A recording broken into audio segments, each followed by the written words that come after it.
Hey there, friends and enemies. JoPa here again. And today, I've got another Remnant 2 tier list for you guys as I go through all of the handguns currently in the game. Keeping in mind, we've gotten a ton of buffs and nerfs recently, so if you haven't been around, you might be sleeping on some of these options. Now, a couple things to remember. First off, don't be a jerk. If you disagree with me, that's fine. I could be wrong on some of these. I might underrate or overrate them, but link me a build to prove why I'm wrong. I love to test out new things and see why things are stronger than I might realize. We all have blind spots as well, whether it's playstyle, whether it's for ad clearing or boss damage or burst damage versus sustain damage, whether it's mouse and key versus controller. All of that matters ultimately, so definitely keep that in mind and don't be overblown with rage in the comments below, because I know people can go a little crazy on these tier lists. Anyway, that caveat aside, let's jump into it. First off, Bolt Driver. I think this is a very, very good weapon,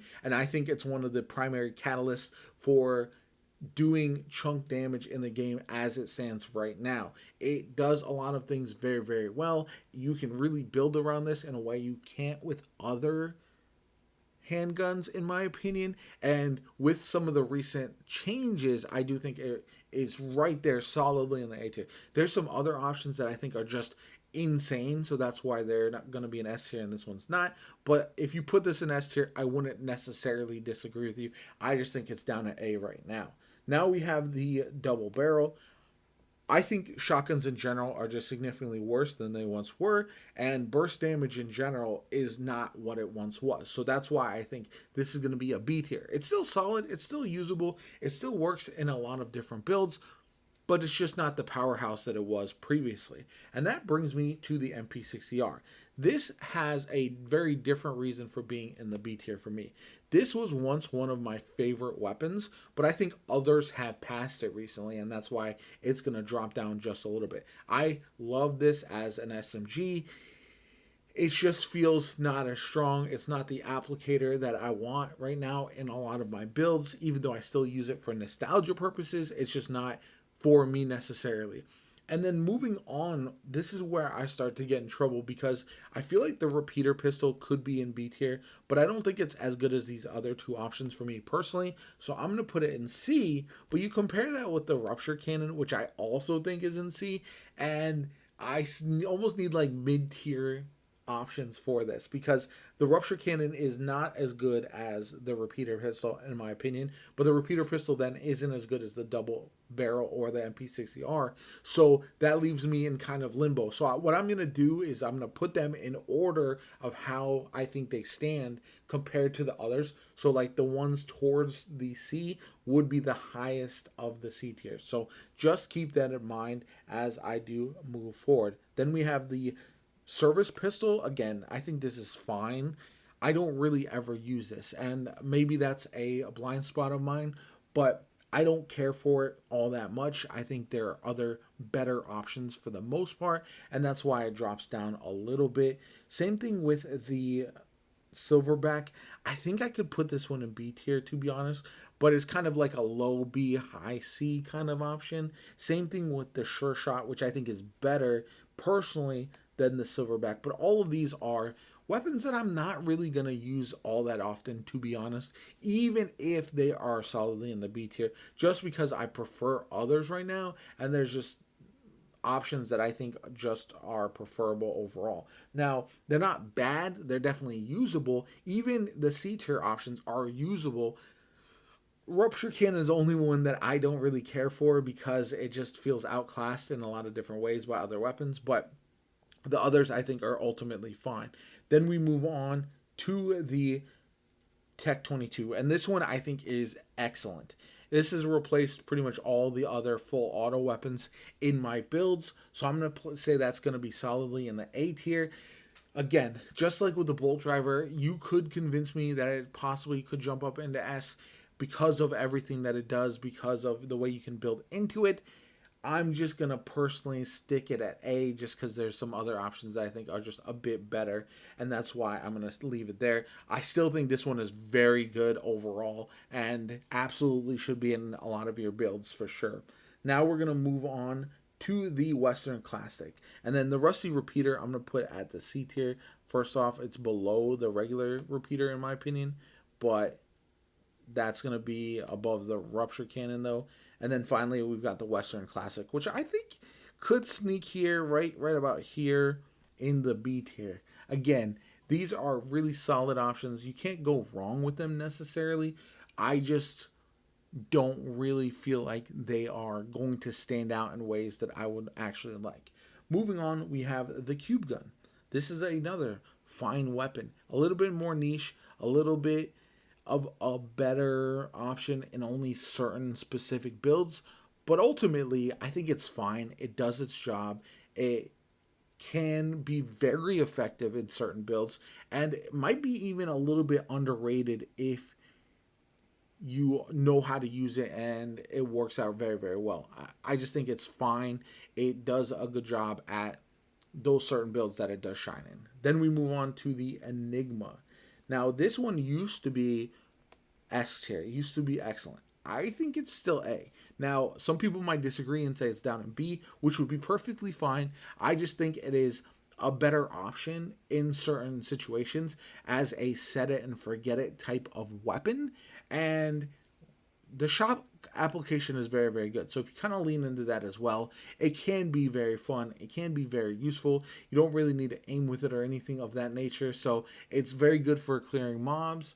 And I think it just does a lot of things well. There's just other options that kind of outclass it at this point. Then we move on to Hellfire. And this is one that I'm going to also stick in the B tier. Although I don't use this one either. And I could be seeing that it's possibly C tier just because I haven't seen it in a lot of builds. I've tested it out myself. I don't run it consistently, but it is fine. Like, it feels solid when I do run it. It's just not one that I ever really consider when I'm making a build, and that's really one of the things. It feels very much overlooked because it doesn't do what I wish it did. Now we move on to the Meridian. This is going to be, no, I'm just kidding. This is going to be D tier. Now, this is one of those weapons that, unfortunately, there's a couple on here that get completely overshadowed by their corrupted versions. This is absolutely one of them, and I think it is needing a buff in the worst kind of way. I wish this could at least be somewhat usable in certain builds, but I think it's one of the worst weapons, and there's no reason to use this over the corrupted version unless you absolutely need to. But then we get to the Nebula, and this is where things get interesting, because this is the best weapon currently in the game for just standard damage without having to worry about anything. You don't have to fire this weapon at all to get consistent, continuous damage against bosses, against ads. You can increase the AoE of it to be absolutely insane. It'll travel across really far distances. It is honestly, in my opinion, by far the best handgun in the game right now, and it's not particularly close. I could toss this in any build and be successful with it, and I wouldn't be surprised if it does get a nerf or maybe even a bug fix of something in the near future because of how much it overshadows a lot of the other options currently in the game. So I think this is one that is tough. I think it is not tough to rate because of how good it is. I think it's tough because of how much it overshadows a lot of the other handguns that we do currently have. Then we have the Rune Pistol. I think this one is another one that is completely overshadowed by the Corrupted Rune Pistol. I don't know if it's D tier. It might be here in C tier. But I just really struggle to run some of these weapons because their corrupted versions are so much better. And I've spent so much resources upgrading them that there's just no reason to run their base versions. I might be a little biased on this one. I think, again, this one is probably okay, but I just think the corrupted version is just absolutely better in so many ways. Then we move on to the Star Shot.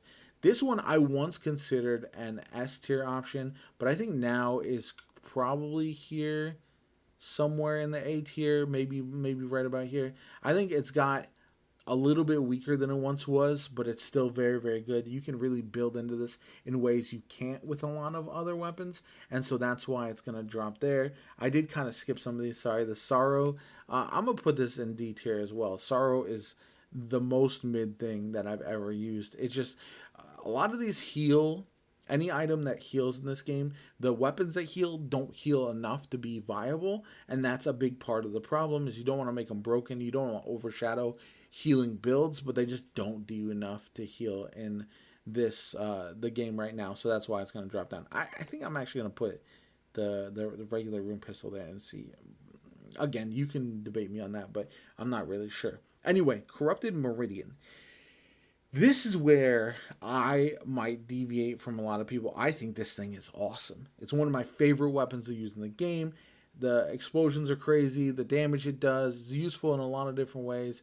I am highly considering putting this up in S tier because of how much I love it. I know other people disagree and don't think it's as good as I do, but I think it's fantastic, and it's just one of those weapons that's so much fun. It's hard not to use it very, very consistently. So that's why I very much love it.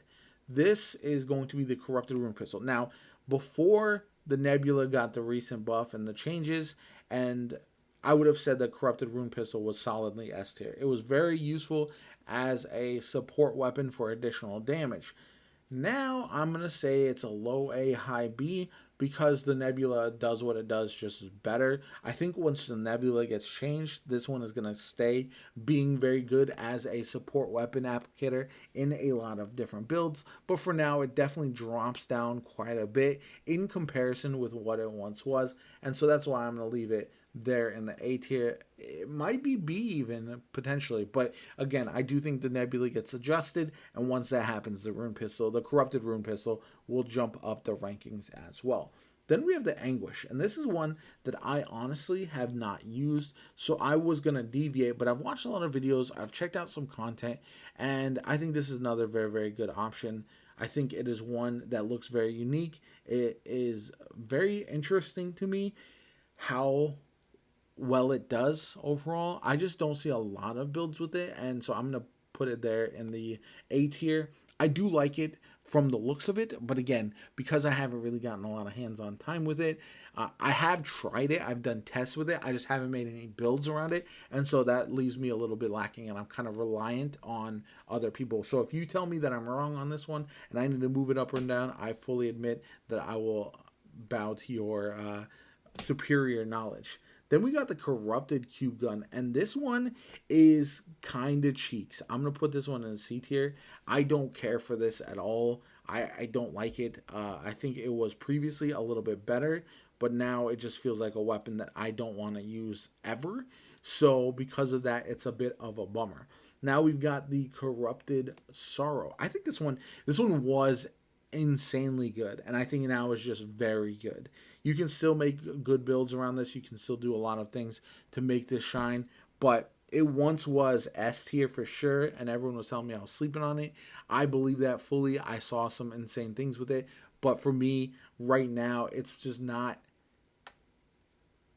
up there with the Nebula, which kind of stands alone in its own tier. And so you're gonna see like the little chunks of handguns here in their own different class really be their own thing. Now we have the Corrupted Nebula, and this one has the opposite problem as a lot of the other corrupted weapons, in that whereas normally the base form is worse than the corrupted form, this corrupted option is just flat out worse than the base Nebula in every way, shape, or form. It was better, but with some of the recent changes, I think it's probably B tier. It's not great, not the best. I do think that with this tier list specifically, I have it in a way that there's only one S tier and two D tier. I don't think there's that many outliers in the game. I think a lot of things are solid and can be adjusted all the way from C to A and everything in between. But then there's just some other options that are not competitive. And these from Rupture Cannon on down, I considered putting them in D. I just felt like that was just a little bit too harsh ultimately. That being said, we have some very, very good options. Everything in B and A tier specifically is absolutely viable, absolutely usable, and I highly recommend you try out different builds with them and see how they work for you. However, everything below that is going to require just a bit more work to make it shine, and that's something that you definitely have to keep in mind. Anyway, if you enjoyed the video, hit the like button, subscribe to the channel, helps me out tremendously. I'm working on a tier list for the long guns next, And I'm looking forward to that one as well because I think we have a lot of very interesting options I'm excited to test out. Anyway, if you enjoyed the video, like, comment, subscribe, all that kind of good stuff. My name is Jopa. Have a good one, and I'll catch you all later.